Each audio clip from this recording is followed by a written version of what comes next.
Bom dia, meus alunos. Nesta aula, nós vamos comentar um resumo,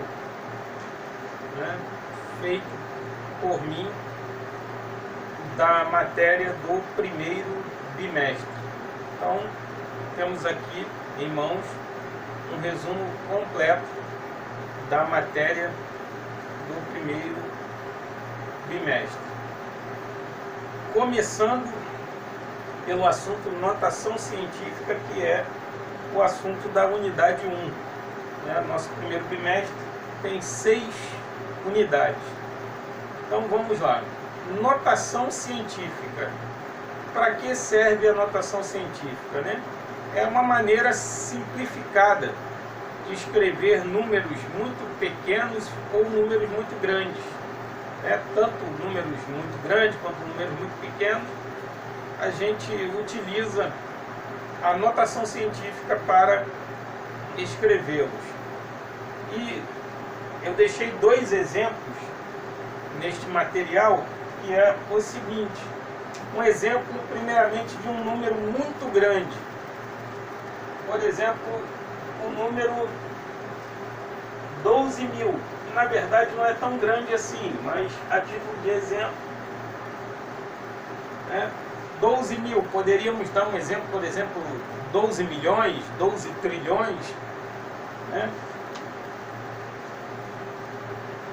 Mas é assim que fazemos, A vírgula está aqui no final do número. Quando o número não mostra a vírgula, nós subentendemos que ela está no final do número.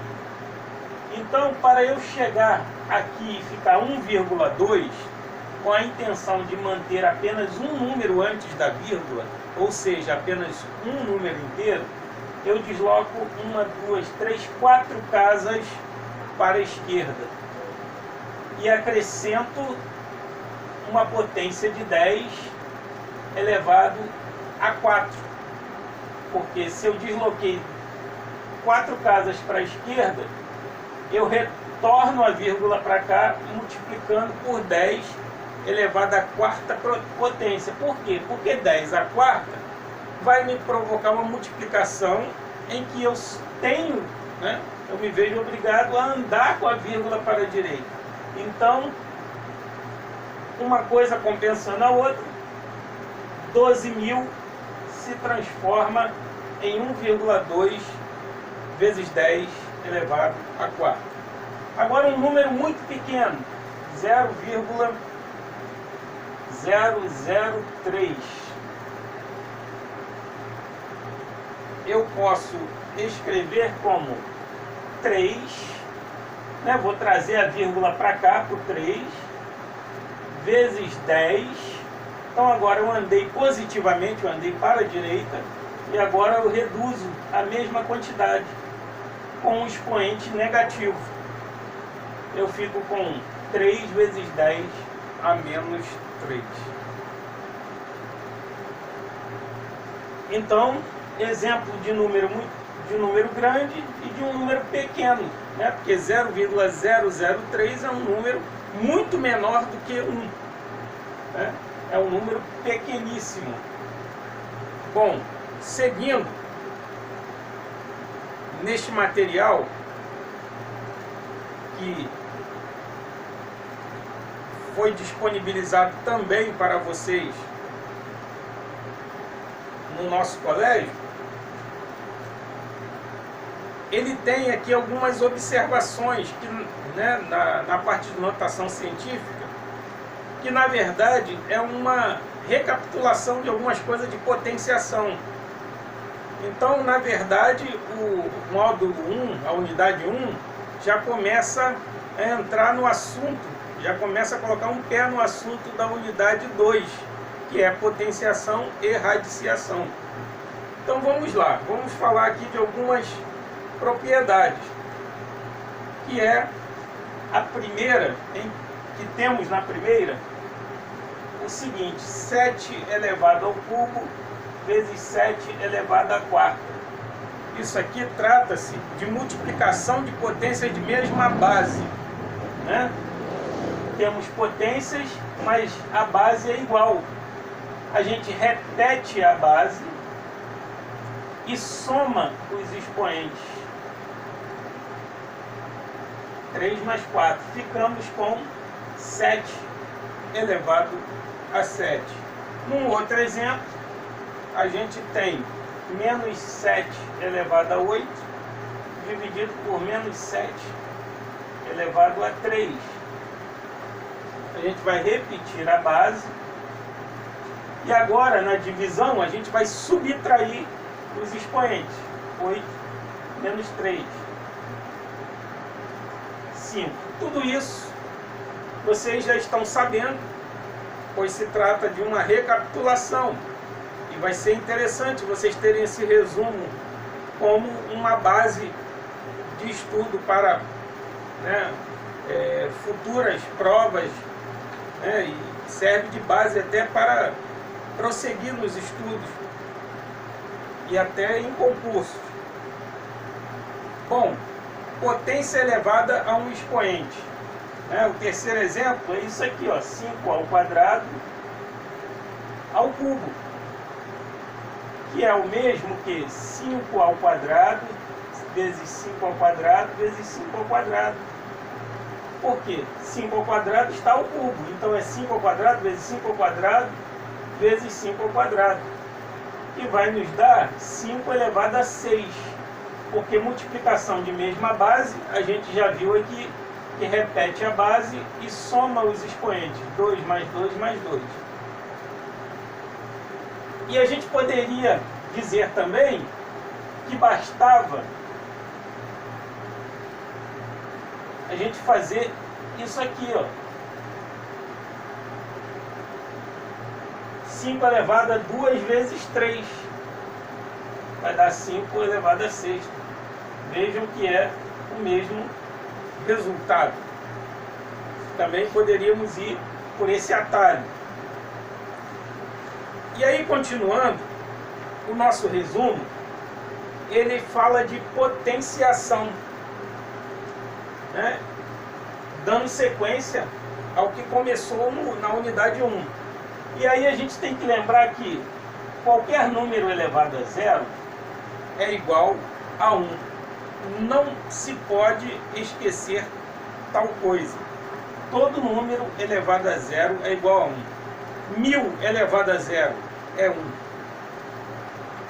X elevado a 1 é x.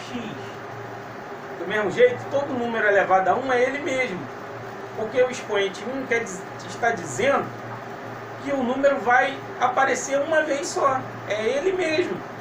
Então, 200 elevado a 1, 200. Do mesmo jeito, x elevado a 1 é x. E dando continuidade, x elevado a menos n. Expoente negativo, a gente inverte a base. Era x sobre 1, porque existe um 1 não visível aqui, né? Porque x dividido por 1 continua sendo x, então tem um 1 aqui. E aí a gente fica com 1 sobre x, elevado agora a n positivo. E a gente vai ter 1 elevado a n e x elevado a n, né? Porque toda a fração está elevada a n. Então, numerador elevado a n, denominador elevado a n. E ficamos com 1 sobre x elevado a n. Porque 1 elevado a qualquer número vai continuar dando 1. 1 elevado a quinta é 1 vezes 1 vezes 1, 5 vezes. Vai continuar sendo 1. Então, 1 elevado a n, não importa que valor seja dado a n, vai continuar dando 1. Por isso, nós dizemos que isso é 1 elevado a x. 1 dividido por x elevado a n. Bom, num outro exemplo, ou melhor, num outro caso especial, conforme a gente colocou aqui no resumo, caso especial de x elevado a menos 1, nós vamos inverter a base está elevado a expoente 1. Então a resposta é 1 sobre x. Expoente 1, então continua sendo a mesma coisa. E assim, vamos para o próximo caso especial. Eu tenho, por exemplo, x elevado a n dividido por n. Então, agora nós temos uma base, um número x, que eu não sei qual é, mas não importa, elevado a um expoente fracionário, é n dividido por n. Isso aqui se transforma numa raiz de índice n. Por quê? Eu repito o x dentro do radical. O numerador, ele vem a ser o expoente do x dentro do radical, né, dentro do número. Né, aqui eu usei x, mas poderia ter colocado 2, 3, a, b. Então o numerador se transforma em expoente dentro do radical e o n vai ser aqui o índice do radical. Eu fico com n raiz de x elevado a n. Lembrando que o n tem que ser diferente de zero, senão não faz nem sentido, né? O índice zero aqui não faria sentido. Outra propriedade é x vezes y elevado a n. Agora eu tenho uma multiplicação na base e toda essa multiplicação está elevada a n. Então eu posso dizer também, uma outra forma de se escrever isso é assim, ó, x elevado a n vezes y elevado a n. Isto equivale a isto. Agora nós temos x dividido por y, uma fração elevada a n. Eu posso escrever assim, ó, x elevado a n, y elevado a n. Né? Na verdade, essa propriedade aqui a gente já citou aqui, quando foi resolver aqui 1 sobre x elevado a n. Repetiu-se aqui a propriedade. Com n diferente de zero. Até porque se n fosse zero, daria 1, porque todo número elevado a zero é 1. Se aqui o n fosse zero, a resposta seria 1. E dando continuidade, nós vamos entrar agora no assunto radiciação.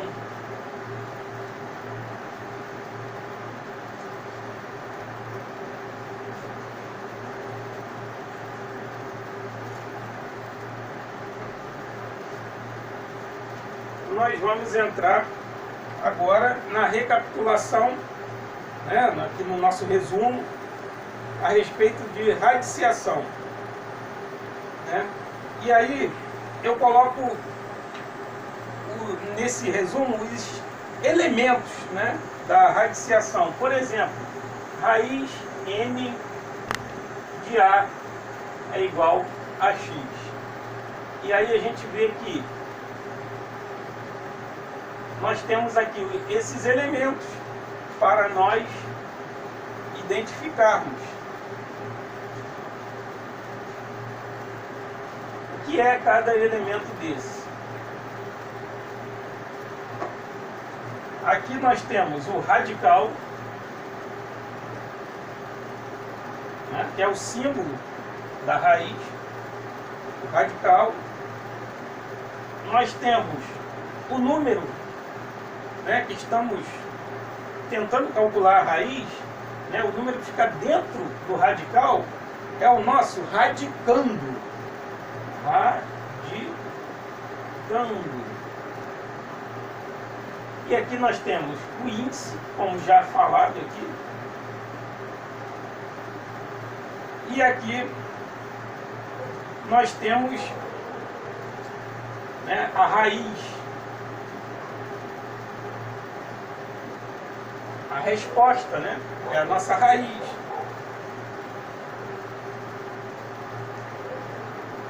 Aqui a gente colocou raiz de A, mas poderíamos ter dado um exemplo assim, ó. Raiz cúbica de 8 é igual a 2. Então o 2 seria a minha raiz, né? A resposta da raiz cúbica de 8. Porque 2 vezes 2 vezes 2 dá 8. Bom, agora vamos seguindo aqui à frente.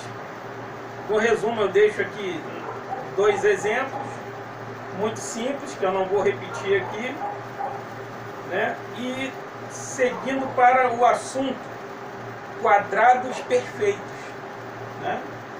É um assunto que é a consequência do estudo de potenciação e radiciação. O que é um número quadrado perfeito? Né? Vou ler as anotações do resumo. Para conhecer se um número é um quadrado perfeito, devemos fatorar ou decompor o número em fatores primos. Se todos os fatores tiverem expoente par, o número será um quadrado perfeito. Então a gente vai pegar um número que aqui eu utilizei o 225, né? Eu quero descobrir se ele é um quadrado perfeito. Eu fatoro esse número. Depois que eu fatorar, eu vou observar se todos os expoentes, né, do resultado desta fatoração são pares. Se todos os expoentes forem pares, o 225 é um quadrado perfeito. Se não, ele não é. Fatorando, eu posso aqui fatorar por 3. Né? Por 2 não posso, porque não é par. E por 3 eu posso, porque se eu somar 5 mais 2 mais 2, ó, 5 e 2, 7, com 2, 9. Se eu somar os algarismos, eu vou ter um múltiplo de 3. Então, quando eu somo e obtenho um múltiplo de 3, isso me indica que o número é divisível por 3. Então, 225 por 3. Muito bem. Fazendo essa conta, 225 por 3, né? 2 não dá, 22, 3 vezes 7, 21, sobra 1, abaixo 5, 15, 3 vezes 5, 15, eu obtenho 75. 75 ainda dá para dividir por 3, porque 7 mais 5, ou 5 mais 7, dá 12. Então, divido por 3, vai dar 25. 25 não dá mais por 3, mas dá por 5, porque ele termina em 5. Terminando em 0 ou 5, dá para dividir por 5. 25 por 5 dá 5, 5 por 5 dá 1 e terminamos. Ficamos com 3 ao quadrado vezes 5 ao quadrado. O 3 aparece 2 vezes e o 5 aparece 2 vezes. Então os expoentes são pares. Se os expoentes são pares, ambos os expoentes são pares, quer dizer que o número 225 é um quadrado perfeito. Valor numérico de uma expressão algébrica. Então, estamos indo agora, né, para um novo assunto. Nós vamos comentar a respeito de expressões algébricas, né, valor numérico de uma expressão algébrica. No entanto, este assunto ficará para o nosso próximo vídeo. Aguardo vocês na nossa próxima aula.